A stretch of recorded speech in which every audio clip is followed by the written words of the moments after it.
नमस्कार दोस्तों, क्या आपको वेरिकोसील डायग्नोस हुआ है और आपको डॉक्टर द्वारा सर्जरी बताई गई है? आप कंफ्यूज्ड हैं कि क्या मुझे सर्जरी करानी चाहिए नहीं करानी चाहिए? आप कंफ्यूज्ड हैं कि मुझे सर्जरी करानी चाहिए या नहीं, और अगर मैं सर्जरी कराता हूं तो कौन सी सर्जरी मेरे लिए सबसे ज़्यादा सही रहेगी? तो दोस्तों, इस वीडियो में आज यही जानने की कोशिश करते हैं कि क्या सर्जरी के इंडिकेशंस हैं और कौन सी सर्जरी आपके लिए सही है। तो दोस्तों, वेरिकोसील एक सिंपल कंडीशन है, मेडिकल कंडीशन, जिसमें कि टेस्टिस की नसें फूल जाती हैं। कई केसेस में इसमें सर्जरी की रिक्वायरमेंट पड़ती है। So most common indication varicocele surgery में क्या है? टेस्टिस का छोटा होना, सिग्निफिकेंट फर्टिलिटी प्रॉब्लम्स होना, कांस्टेंट पेन या डिस्कम्फर्ट होना जो मेडिकल थेरेपी से भी ठीक नहीं हो रहा है। कई बार आर्म फोर्सेस में भर्ती होने के लिए भी लोगों को इस कंडीशन से फिटनेस की रिक्वायरमेंट पड़ती है। तो दोस्तों, इन कंडीशंस में ही वेरिकोसील सर्जरी की रिक्वायरमेंट होती है। अदरवाइज वेरिकोसील को एक सिंपल मेडिकल कंडीशन कहा गया है और इसमें किसी भी तरह के इलाज की ज़रूरत नहीं पड़ती। तो दोस्तों, वेरिकोसील सर्जरी को 3 तरह से कैटेगराइज करा गया है। पहली जो एब्डोमिनल सर्जरीज होती है वेरिकोसील की, ये 2 तरीके से हो सकती हैं। पहली, जिसको हम कहते हैं वेरिकोसील गोनाडल वेन लाइगेशन, ये ओपन या लेप्रोस्कोपी मेथड से करा जा सकता है। कहने के लिए एक बहुत सिंपल सर्जरी है जिसमें जो वेन टेस्टिस से जाके ऊपर आईवीसी में या फिर रीनल वेन में ड्रेन करती है, उसको सिंपली बांध के काट दिया जाता है, क्लिप करके उसको डिवाइड कर दिया जाता है। ये एक बहुत छोटी सर्जरी है और बहुत जल्दी इसको करा जा सकता है। दूसरा मेथड इसी गोनाडल वेन को रोकने का होता है, जिसको हम कहते हैं कि when embolisation. Again, when embolisation में तो किसी तरह का कोई छोटा कट भी नहीं लगता। नसों के द्वारा जाके जैसे एंजियोग्राफी करी जाती है, वैसे ही गोनाडल वेन में जाके उसको फोम से या और तरीक़ों से उसमें जो खून का प्रभाव है उसको रोक दिया जाता है। लेकिन दोस्तों, इस सर्जरी के साथ प्रॉब्लम ये है कि इस मेथड के साथ प्रॉब्लम ये है कि इसमें रेकरेंस के चांसेस बहुत ज़्यादा हाई होते हैं। इस मेथड की इफेक्टिवनेस करीब 60 से 70% ही है। 30 से 40% लोगों में वेरिकोसील रेकरेंस हो जाती है।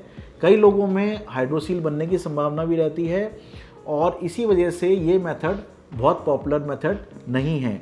ये मेथड उन लोगों के लिए ज़्यादा अच्छा है जैसे जिन लोगों को खाली आर्म फोर्सेस में भर्ती होना है या जिन लोगों को पहले किसी तरह की वेरिकोसील सर्जरी फेल हो गई है।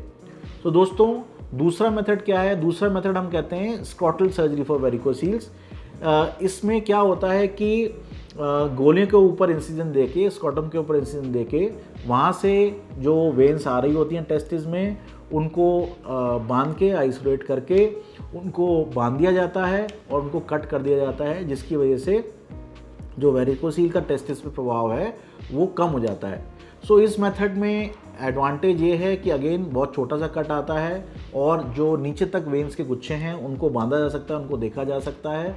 लेकिन साथ के साथ इस सर्जरी में डिसएडवांटेज ये है कि कई बार इस सर्जरी में टेस्टिकुलर आर्टरी को डैमेज करा जा सकता है, टेस्टिकुलर लिम्फेटिक्स को डैमेज करा जा सकता है, जिसकी वजह से कई बार टेस्टिस छोटी हो जाती है या फिर कई बार हाइड्रोसील बन जाते हैं या फिर कई बार वेरिकोसील की रेकरेंस भी हो जाती है। सो दोस्तों, बेस्ट सर्जिकल मेथड या बेस्ट मेथड वेरिकोसील के लिए कौन सा है? बेस्ट मेथड वेरिकोसील सर्जरी के लिए है जिसको हम कहते हैं माइक्रोस्कोपिक सब इंग्वाइनल वेरिकोसिलेक्टमी। सो माइक्रोस्कोपिक सब इंग्वाइनल वेरिकोसिलेक्टमी में क्या करते हैं? इसमें 2 छोटे छोटे इंसिजन दिए जाते हैं गोलियों के बिल्कुल स्क्रॉटम के बिल्कुल बेस के जस्ट ऊपर या पेनिस के साइड में करीब 1 से 1.5 सेंटीमीटर का इंसिजन होता है। यहाँ से जाके जो स्पर्मेटिक कॉर्ड जा रही होती है उसको निकाल लिया जाता है, उसको एक्सपोज कर लिया जाता है। उसके बाद माइक्रोस्कोप से स्पर्मेटिक कॉर्ड को खोला जाता है और उसके अंदर से जो आर्टरीज़ हैं और लिम्फेटिक्स हैं और वेन्स हैं उनको सेपरेट कर दिया जाता है। ज़्यादातर केसेस में 2 या 3 वेन्स होती हैं जो इम्पॉर्टेंट या फूली हुई वेन्स होती हैं और इन वेन्स को फिर बहुत पतले धागे से बांध के काट दिया जाता है, जिसकी वजह से जो वीनस मैलफंक्शन की वजह से जो टेस्टिस पे प्रभाव हो रहा होता है वो रुक जाता है और उसके बाद इस इंसिजन को 1 या 2 टाँकों से क्लोज कर दिया जाता है। इसमें किसी तरह की कोई रिकवरी में टाइम नहीं लगता, कोई गोलियों में सूजन नहीं आती, हल्का फुल्का किसी को पेन या स्क्रॉटल डिस्कम्फर्ट हो सकता है, आप 2-3-4 दिन बाद अपनी नॉर्मल ड्यूटीज़ ज्वाइन कर सकते हैं। वेरिकोसील सर्जरी के बाद आपको इम्पैक्ट आने में कितना टाइम लगता है? सो दोस्तों, जिन लोगों को पेन या डिस्कम्फर्ट है वेरिकोसील की वजह से, उन लोगों को इस चीज़ सर्जरी की इफेक्टिवनेस जल्दी महसूस होने लगती है और उनका पेन या डिस्कम्फर्ट चला जाता है।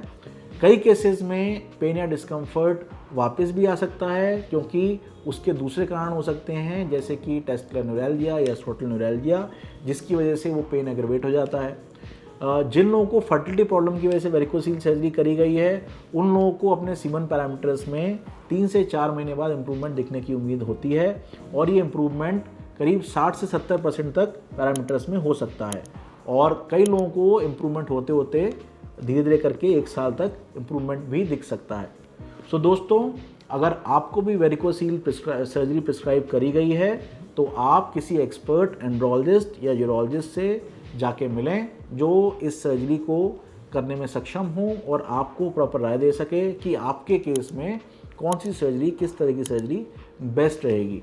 तो दोस्तों, वेरिकोसील सर्जरी के लिए अगर आपको प्रपोज करा गया है तो आप बिल्कुल भी शर्माएं, घबराएं नहीं और एक प्रॉपर मेडिकल ओपिनियन लीजिए। Thank you.